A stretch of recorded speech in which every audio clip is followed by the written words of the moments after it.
Good morning. I don't know about you, but I just had church.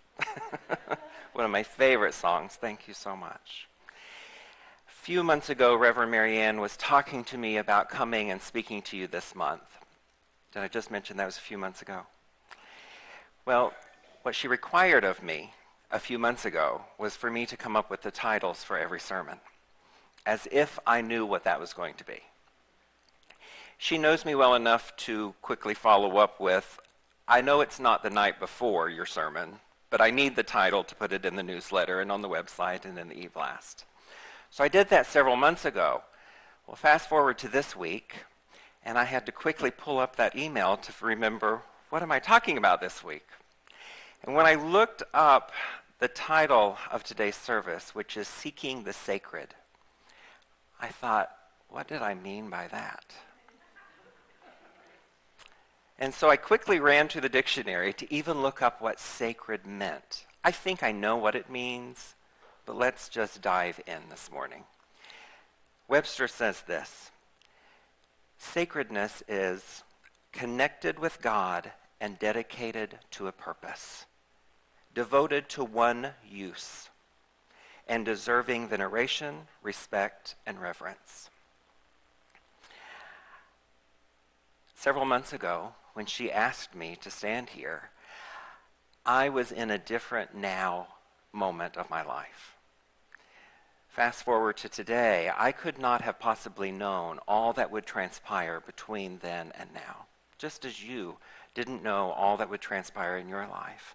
I couldn't imagine that I would be quitting a 20-year career in hospice in that short amount of time and starting something new. I couldn't imagine that I would be called to places like Branson, Missouri, where they just experienced this horrific tragedy this past week, to give grief counseling and to preach funerals because of death on a lake.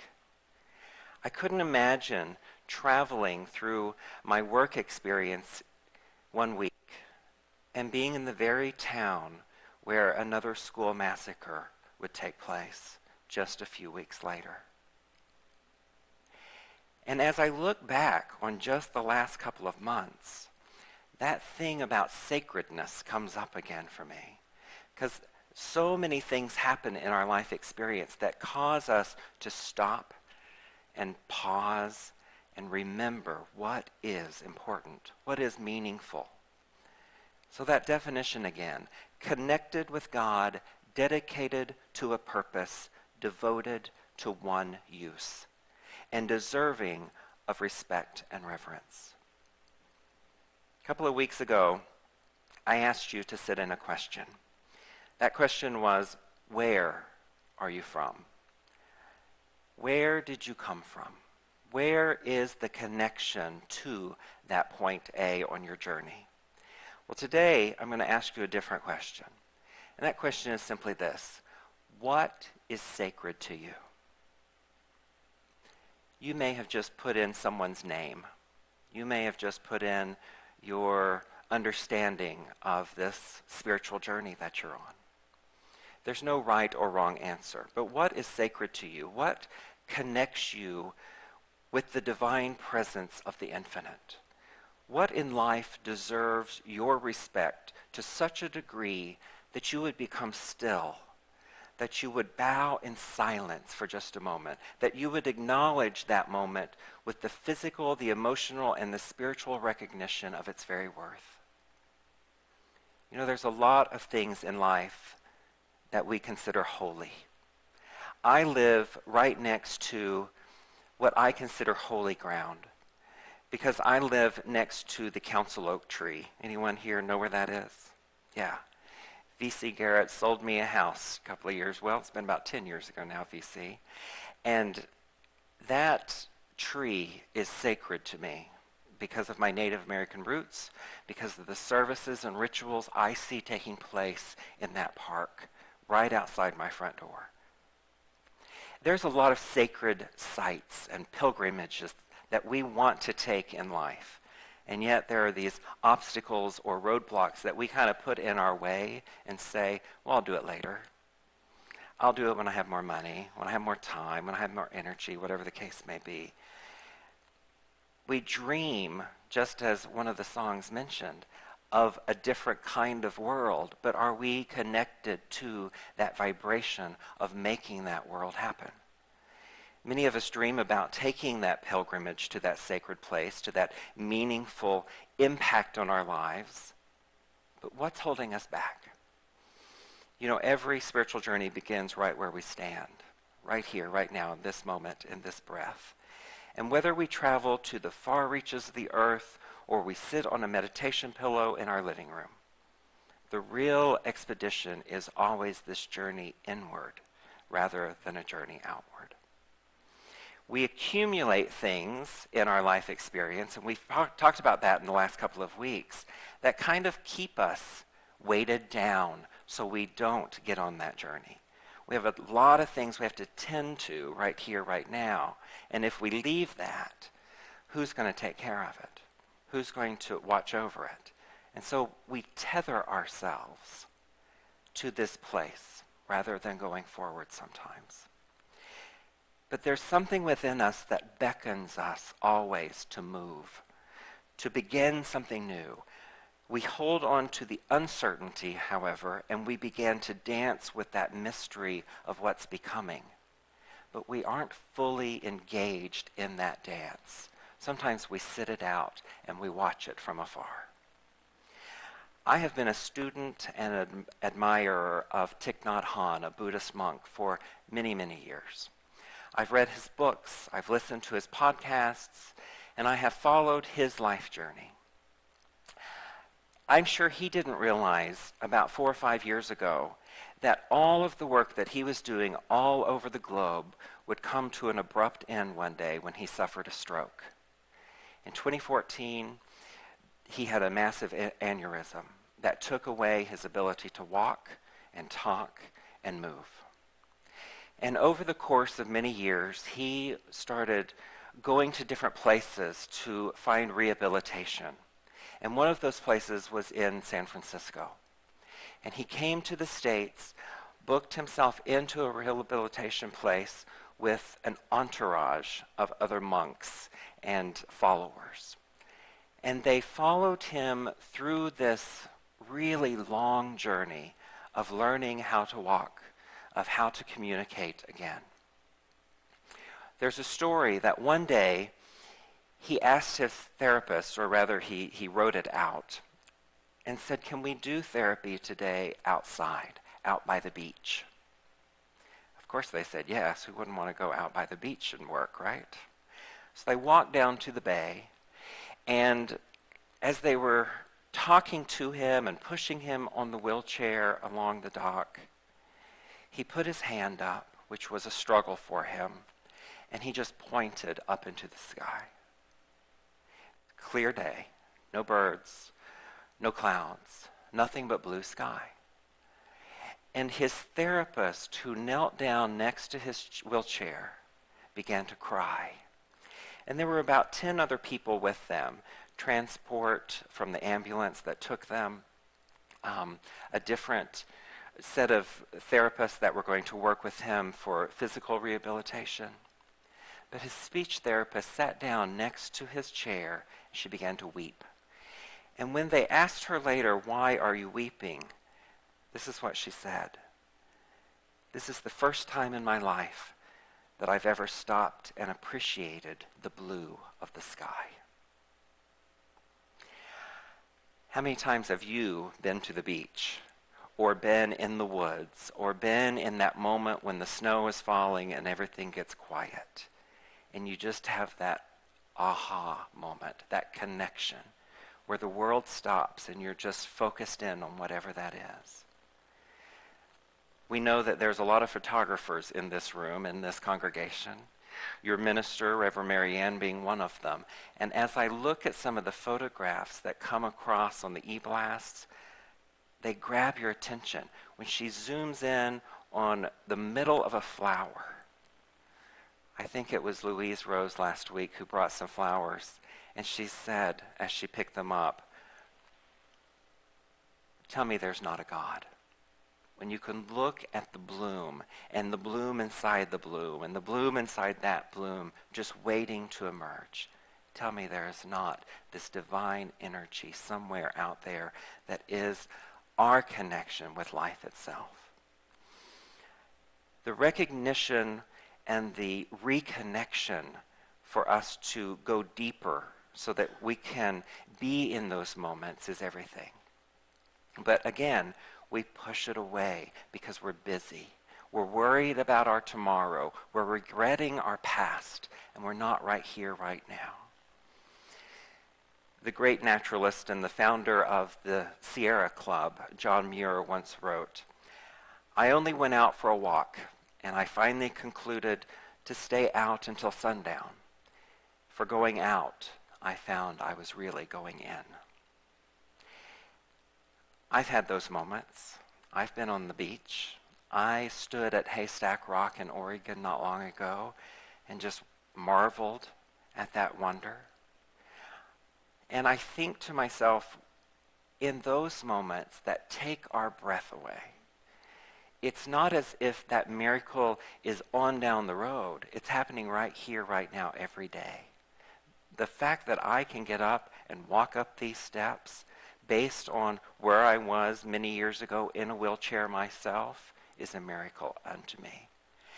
And it reminds me of what Jesus said when he was preaching the Sermon on the Mount in Matthew 6, my favorite chapter in the New Testament.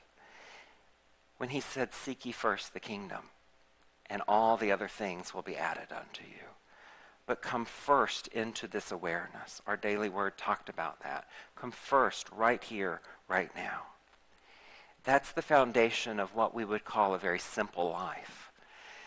But our life is sometimes cluttered and chaotic and anything but simple, isn't it? But when that simple life is lived to its fullest, when the earthly experience flows from our connection or our oneness to God, then I really believe that that divine place can be found in any given moment. That simple life is a life of prayer and connection. In Unity, we often talk about prayer and the understanding that prayer is simply any attempt, any conscious attempt to experience the divine. Any conscious attempt to experience the divine, to experience that which you call God. We can think of prayer as meeting, well, it's a meeting between God and ourselves. It's that space, that meeting place. And I'm reminded of a story that I've read countless times.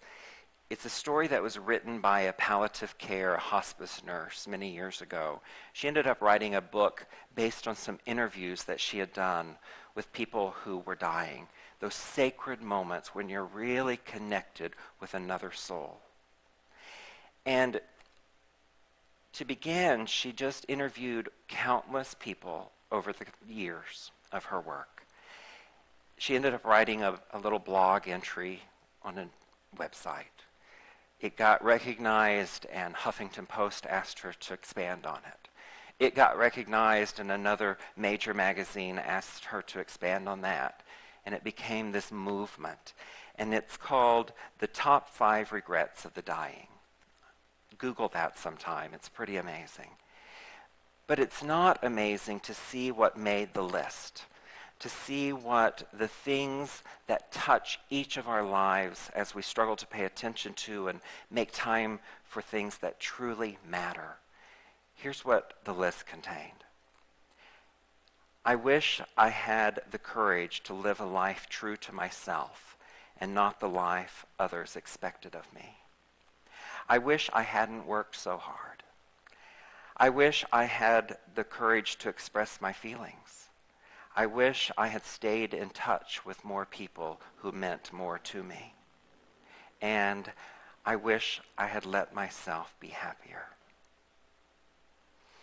You know, the process of remembering our own divine nature has this revolutionary impact on every aspect of our human life when we realize that the entire purpose of our being here in this limited human experience is to continue the process of creation as the Christ within us. It's the choice by enlightened choice to be aware of each moment. It's been said that there is no spot God is not. And I love that little phrase. I have it on a magnet on my refrigerator. There is no spot God is not.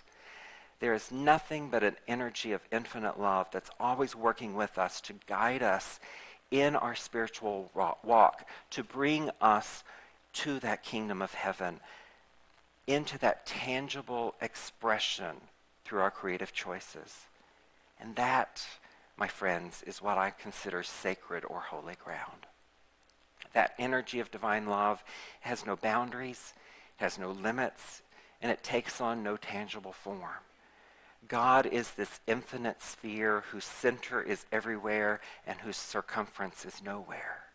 It's that moment in which we just come alive, but we don't necessarily have to move in order to do it. That story from that hospice nurse reminds me of what the Buddha once said. He said, in the end, there are only three things that matter: how much you loved, how gently you lived, and how gracefully you let go of things that were no longer meant for you. Over the years, as I have counseled and coached people through their death and dying experience, through their grief experience, I have often used a phrase that almost sounds sarcastic in the moment that someone hears it. I've often said, "You're exactly where you're meant to be." And as they sit there and they look at me, so wanting to be further along this journey, so wanting to be on the other side of that bridge, I just stop and say, "You're exactly where you're supposed to be." It sounds almost like a cop-out, doesn't it? Of just stop the conversation and just be in the moment. But when the client would question me and ask me how I could possibly know exactly where they were supposed to be, how could I possibly be able to say that that's truth? My answer is this: how do I know that's where you're supposed to be? It's because it's where you are. That's the evidence. That's the truth with a capital T. That's the absolute. It's because it's where you are. If you were supposed to be somewhere else, you would be there.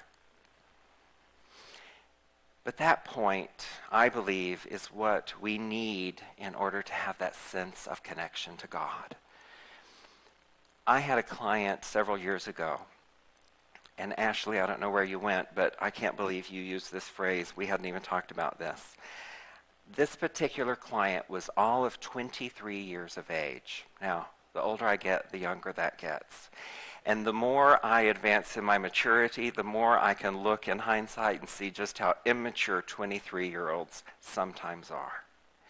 But this particular lady walked in and she said, "I want to hire you. I've researched you. I've talked to other clients. I've talked to people who know you, and I want you to help me on this journey." Great. This particular client believed in life so intently that it caused her to believe a lot of things that simply were not the complete story. Because in her immaturity, in her not quite understanding what this life experience was about to unfold for her, she had this non-story going on of what she thought it was going to be. And when you have sat with as many people in counsel and coached as many people as I have, you develop this poker face. Now, I have played poker 3 times in my life, and I've won all 3 times, but I know nothing about poker. I just have the face. Because in coaching and counseling, you got that, right? Because they're going to say something. It's the reason they're there. And if you say, "Oh my gosh," not a great start. Well, as she came in to tell me about her non-story, she began to preference almost every paragraph of her speaking with this. Back in the day, she's 23 years old. Every paragraph that she spoke started with back in the day. That's where she was living. And she was skipping this now moment and so worried about her future that she was dragging her back in the day into her future. You know, one day I finally just looked at her and I said, "Child, you are not old enough to have a back in the day. Your back in the day was last Tuesday." But as she brought that non-story forth, I could just see it spiraling into this untrue story. There wasn't a true story. There was no narrative. The story was just being fabricated. The profound need that we have is to live in a story that is real. And sometimes that real story is simply a simple story. In a meta-narrative in which we actually understand in some profound way that which unites us is much greater than that which divides us. That's the truth. But we hear from social media and from the news every day that it's what divides us that connects us. There's a shared global commons of significance that's so sacred and holy if we would just tune in to it and separate ourselves from the non-stories of our life. But you have to understand, that particular 23-year-old was doing something. She had told me that she was going to go get a part-time job just to pay for weekly sessions with me. And she did so for a year. That's a commitment. She was working a second job just to pay to come to coaching because she so wanted out of that non-story, but it was the only story she knew. So it's the only one she kept repeating. So it was the only one she was living in. And week after week, when she would come in, it was almost as if she would blow in the door with that story with no meaning already producing out of her mouth. It just manifested over and over. And the thing is, I don't recall in a year's time one thing we talked about. I don't remember anything over the course of that year.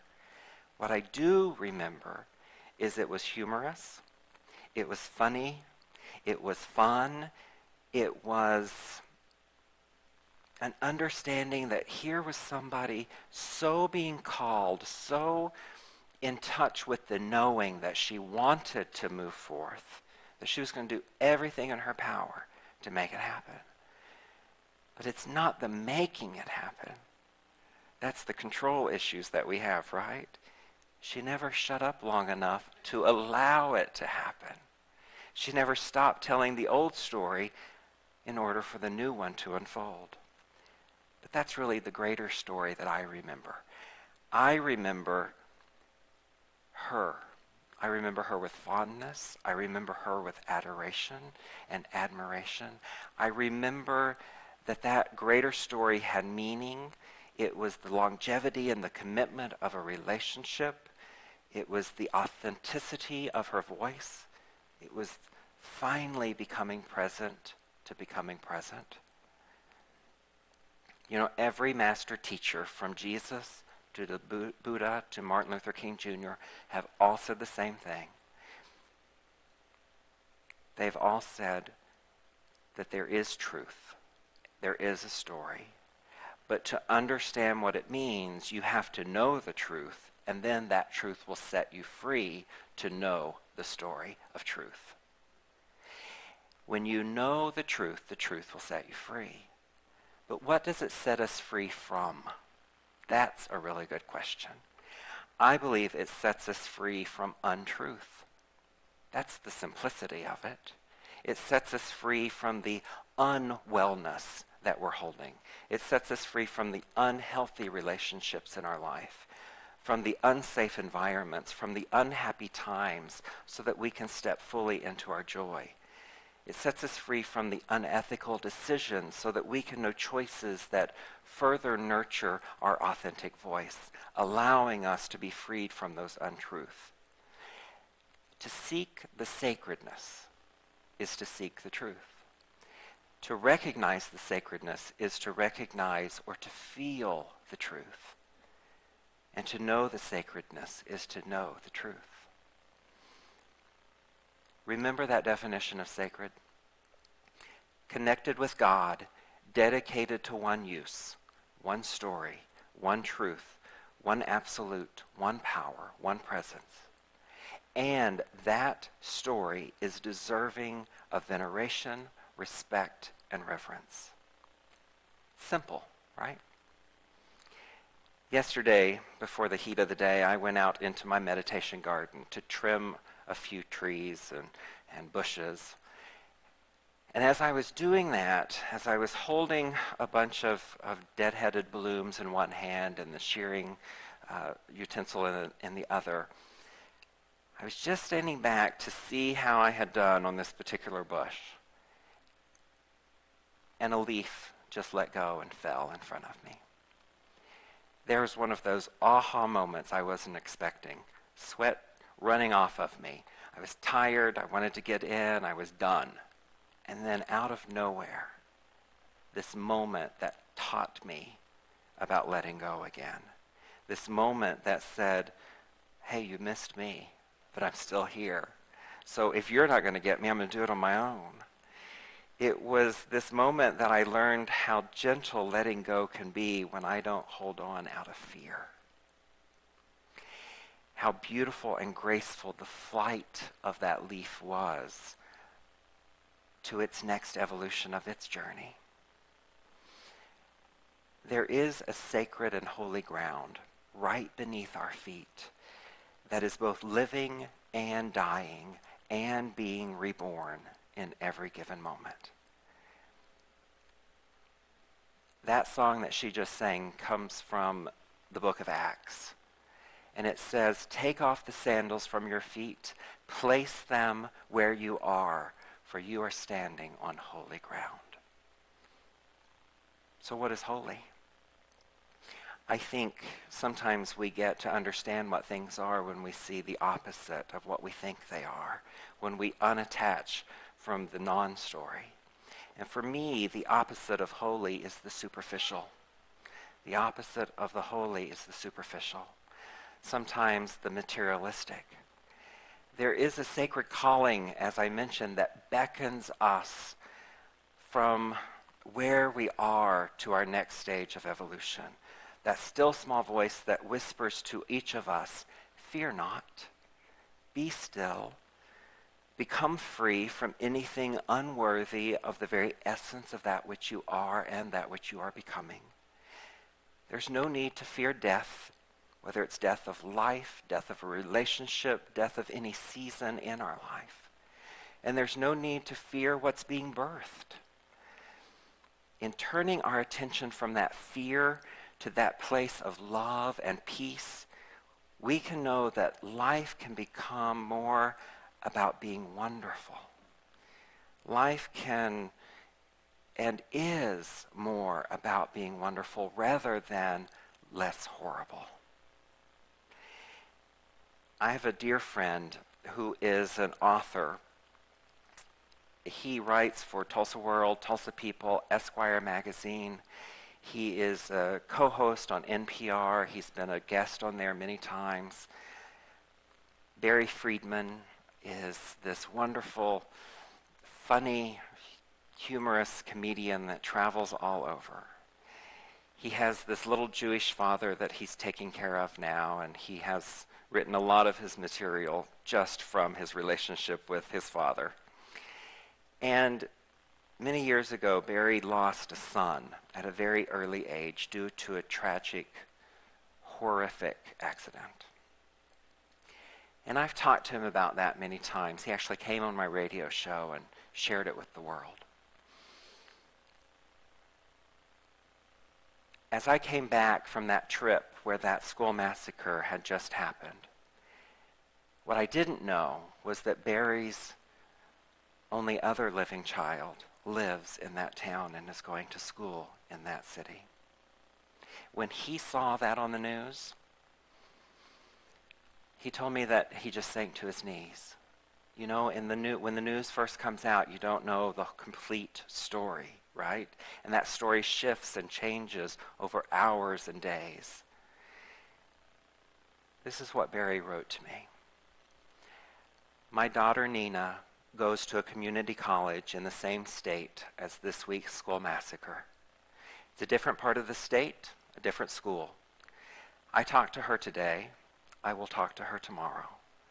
I'm going to see her in a couple of months. She and Ari, her French husband, are coming to Tulsa soon, and we'll get to spend more time. We're going to eat bagels. We're going to eat pizza. We're going to take drives. They're going to speak French from the back seat, and I'm going to speak the 2 French words that I know over and over. I will cry when she gets off the plane. I will cry when she gets back on it. My daughter Nina goes to a community college in the same state as this week's school massacre. It's a different part of the state, a different school. I talked to her today. I will talk to her tomorrow. But in this moment, I am present to today, and I am grateful that for Nina, there will be a tomorrow. I think the greater question today is, are you willing to choose to find the sacred in right now, this day? And what about tomorrow? That same chapter in Matthew, the Sermon on the Mount, gives us such amazing direction for this part of the journey. Matthew 6 says, I tell you, do not worry about your life, what you will eat, what you will drink. Don't worry about your body, about what you will put on it and wear. Is not life more than food and the body more than clothes? It goes on to say, who of you by worrying can add a single hour to your lifespan? So again, do not worry about tomorrow, for tomorrow will worry about itself. The most oft used phrase in the Bible is, do not worry, do not fear. It's said over and over from master teachers to angels. Do not fear. Do not fear. When I looked up this week what I was talking about, and when I went to the definition of sacred, and when I began to type a few notes into my iPad, spell check changed the word sacred into scared. It's the same letters. They're just mixed up a little bit. And it kept wanting to say scared. Well, I just told you the most oft used phrase is do not fear. That's how you get to the sacred. That's how you understand that it is the opposite. And our spiritual journey is one that takes us from a place of fear to one of love, from separation to wholeness, from lack to abundance. And all authentic voices, from slaves to that little 23-year-old on my couch to the angels above, have all said, do not fear. You're going to figure it out. Step into the light, into that uncomfortable place of the unknown, because that's where you will stand in awe of that which is truth. That's where you will be freed to unlive a life that was and step into a life that is becoming. This week, on the Facebook page of Thich Nhat Hanh, his monks went in and repeated a meditation that he had given some years ago. It's called the Meditation on an Orange, and it says this: take the time to eat an orange in mindfulness. If you eat an orange in forgetfulness, caught in your anxiety and sorrow, the orange is not really there. But if you bring your mind and your body together to produce true presence, you can see that the orange is the miracle. So peel the orange, smell the fruit, see the orange blossom in the orange, and the rain and the sun that have gone through all the way to that which is sweet. The orange tree has taken several months to bring this wonder to you. Put a section in your mouth, close your mouth mindfully, and with mindfulness feel the juice coming out of the orange. Taste that sweetness. Do you have time to do it?